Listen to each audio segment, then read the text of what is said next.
Deixe seu like e inscreva-se no canal. Quando manifestei a meu amigo Louston o desejo de visitar essa casa de saúde particular, dedicada especialmente a loucos, ele não disfarçou um gesto de mau humor. Que ideia! Então você me convida para uma excursão de caça pelos Pirineus e agora quer visitar um hospício. Nunca entrei nem nunca hei de entrar em uma casa desse gênero. Tenho horror aos loucos. Por mais mansos que sejam, assustam-me, pois eu sempre tive grande desejo de observá-los de perto, se não opusessem sempre tão grandes dificuldades à entrada de leigos. Essa não seja a dúvida, disse Louston, se você se empenha mesmo nisso. Eu tenho boas relações com o Sr. Melarod.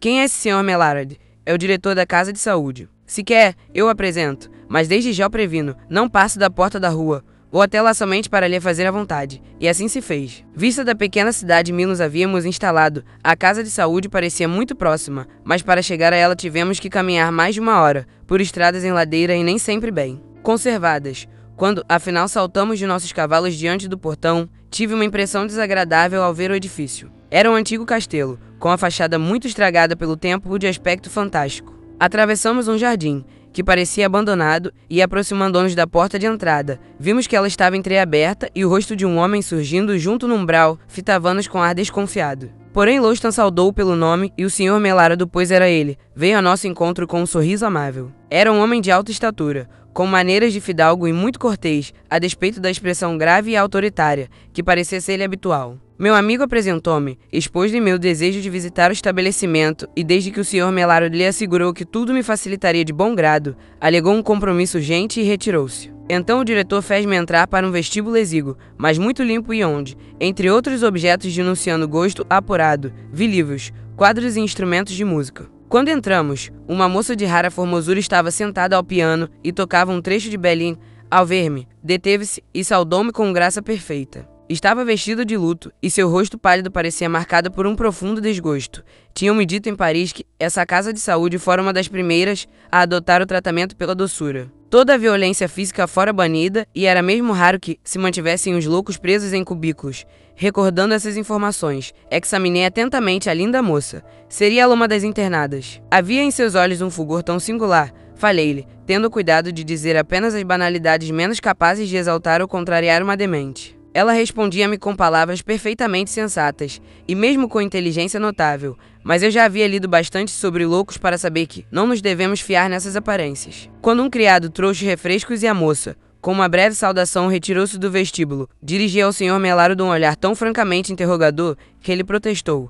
Não, essa moça é minha sobrinha, peço-lhe que me desculpe. Como sei que os loucos, aqui, andam livremente, andavam, corrigiu tristemente o Sr. Melarod. Como? Exclamei, sinceramente contristado. Será possível que tenha renunciado a seu método, que tanto ouvi elogiar? Sim, infelizmente, fui forçado a isso há já algumas semanas. A prática é, afinal de contas, o melhor dos mestres e obrigou-me a voltar à velha rotina. Que pena. Eu lamento ainda mais do que o senhor. Teria tanto prazer em mostrar-lhe como aplicava meu método, que, a princípio, parecia produzir os melhores resultados. Como deve saber, o que caracteriza em geral os loucos é uma ideia fixa, uma mania. Pois bem, e em vez de contrariar essas manias, eu fingi aceitá-las por mais absurdas que fossem. Por exemplo, um de nossos doentes tinha a ideia fixa de que era um galo.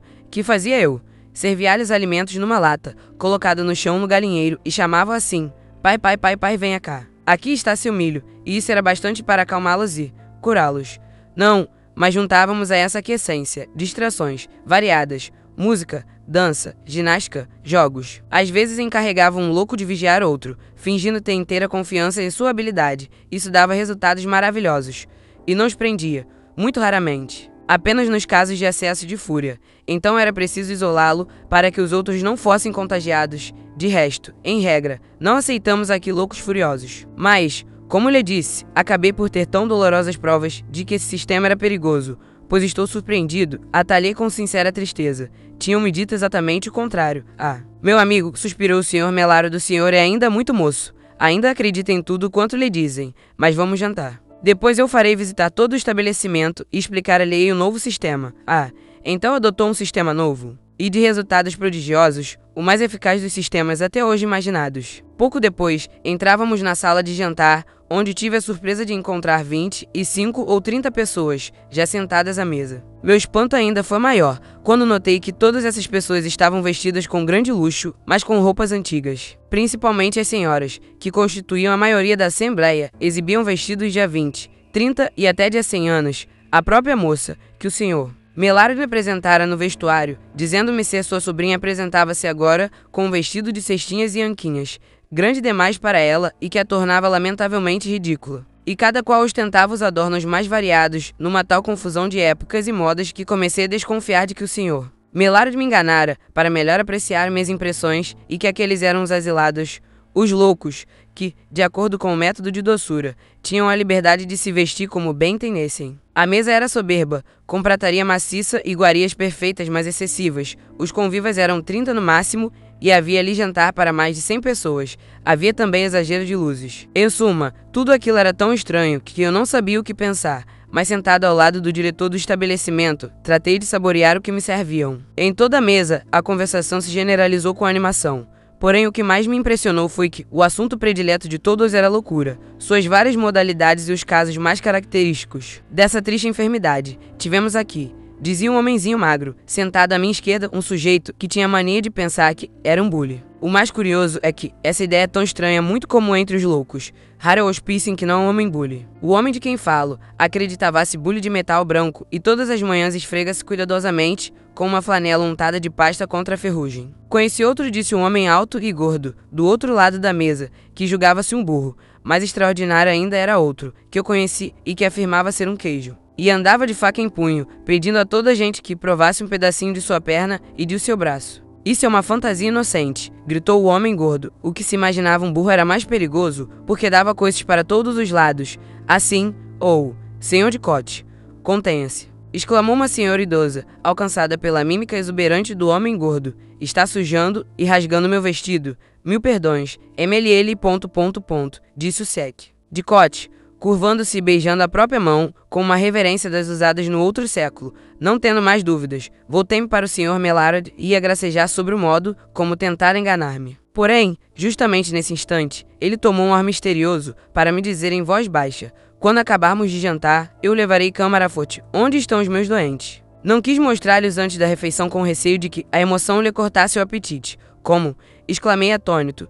Então os loucos estão lá embaixo, em lugar seguro, onde podem ser submetidos ao regime de que lhe falei. Não pude continuar. Pouco além, um homem muito vermelho, para contar que conhecera um louco, que se julgava uma garrafa de champanhe, meteu um dedo na boca e retirou subitamente com tal habilidade que imitou perfeitamente o espocar de uma rolha de vinho espumante. Em seguida, franzindo os lábios, começou a imitar o silvo do champanhe que transborda da garrafa. Sr. Bollard, disse severamente o diretor. Ficar-lhe-ia muito obrigado se mantivesse com mais comedimento, o sec. Bollard calou-se imediatamente e ficou ainda mais vermelho, visivelmente mortificado pelo vexame de ser assim chamado à ordem. Mas depois de refletir um instante, resolveu protestar e, erguendo dose com a de grande dignidade, começou. Senhor diretor, tenha paciência, mas eu não admito. Não pude ouvir o resto da frase. Sua voz foi subitamente abafada por uma série de gritos agudos, verdadeiros uivos, que vinha não sei de onde. Confesso que senti os nervos profundamente abalados por essas vociferações,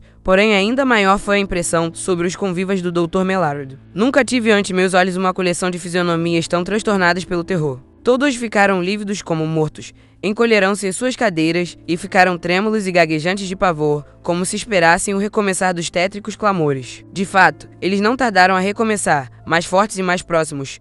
Depois uma terceira e uma quarta vez, que foi a mais atenuada. Quando tudo passou, afinal, os convivas recobraram domínio de si mesmos e recomeçaram a tagarelar animadamente, sempre contando anedotas sobre loucos. Arrisquei-me então a perguntar ao sec. Melaro da causa do estranho alarido.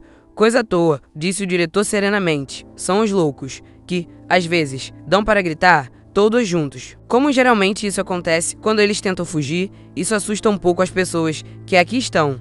E são muitos. Indaguei. Não, agora tenho aqui somente os 10. Mulheres em sua maioria, aposto. Não, senhor, todos homens e latagões robustos, perigosos. É curioso. Sempre ouvi dizer que as mulheres eram mais numerosas do que os homens nos hospícios. Geralmente, assim é. Mas minha casa de saúde constitui uma exceção talvez única. Antigamente eu tinha aqui. Ora, vejamos. Quantos? Uns 27 loucos, entre os quais as mulheres eram 18. Depois a situação mudou. Mudou por completo, por completo, por completo. Gritaram todos os convivas com entusiasmo. Calem-se! Gritou o Sr. Mellarod, vermelho de cólera. Toda a assistência aquietou-se e durante 1 minuto, pelo menos, guardou mais absoluto silêncio. Então não me contive mais. Baixando a voz, cheguei-me para o Sr. Mellarod e perguntei: e o senhor está certo de que entre as pessoas presentes não há também algumas que... que... Repetiu o diretor, com ar de imenso espanto. Que quer o senhor dizer? Quero dizer que, não me engano, alguns desses senhores e senhoras estão talvez um pouco doentes. Ora qual? Exclamou o diretor, com um sorriso indulgente. Que ideia! Conheço-os todos há muito tempo. Tem talvez algumas excentricidades, mas afirmou-lhe que são todos perfeitos de espírito. São meus amigos e meus auxiliares. Todos. As senhoras também. Pois claro, as mulheres são as melhores enfermeiras para loucos. Sabem como vim aplicar o meu novo sistema. Sim. É verdade. O senhor prometeu-me explicar-me esse sistema, que é, ao que parece, de uma grande severidade. Nem tanto assim, apenas exige reclusão absoluta. Mas o tratamento, propriamente a terapêutica, deve até ser agradável aos doentes. Deveras. Sim, devo dizer-lhe que não foi eu quem inventou o método, apenas o aperfeiçoei e completei. Porque descobri o seguinte: exatamente quando os loucos se mostram mais calmos e mais lúcidos é quando são mais perigosos, é preciso metê-los imediatamente em camisolas de força. Olhe, aqui mesmo e não há muito tempo, produziu-se um estranho acontecimento. O sistema da doçura, como o senhor diz, produziu um caso estranho e sintomático. Os loucos andavam livremente pela casa e portavam-se com tranquilidade exemplar, tão notável que qualquer pessoa de bom senso teria logo compreendido que um plano diabólico se tramava entre eles. De repente, os guardas e enfermeiros foram atacados de improviso, amarrados dos pés à cabeça, metidos na câmara forte e vigiados pelos loucos com a severidade que não lhes tinha sido aplicada. Santo Deus! Exclamei assombrado. Um caso assim é absolutamente sem precedentes. Mas ocorreu aqui, disse o diretor com o mesmo ar grave. Tudo por culpa de um imbecil, um louco, que imaginou Haverhill inventado um método de direção melhor do que todos até hoje conhecidos. Para experimentar esse método, arregimentou os outros loucos e conseguiu dominar os guardas, por completo. Houve então uma troca geral dos papéis. Os guardas passaram a ficar sob a guarda dos loucos, mas isso certamente não durou muito tempo. Os camponeses da vizinhança, os fornecedores de deserto, não tardaram a denunciar essa situação. O chefe do movimento era mais esperto do que o senhor imagina. Desde esse dia não deixou entrar aqui nenhum estranho, com exceção única de um rapaz. É verdade, não sei mesmo por que deixou esse rapaz entrar aqui. Então isso durou muito tempo. Muito. 1 mês pelo menos. Durante esse tempo, os loucos divertiram-se à vontade. Comeram e beberam do melhor, vestiram-se como lhes deu na telha e o melhor foi que... Não pôde prosseguir, sua voz foi abafada pelos gritos furiosos, que recomeçavam ainda mais fortes do que há pouco e, dessa vez, parecendo aproximar-se rapidamente. Céus! Exclamei assustado. É de se jurar que os loucos fugiram. Também me parece, disse o diretor, muito pálido. De fato, as vociferações ouviam-se agora do lado de fora e as portas e janelas foram sacudidas, como se várias pessoas singularmente fortes pretendessem penetrar na sala. Seguiu-se uma indescritível confusão.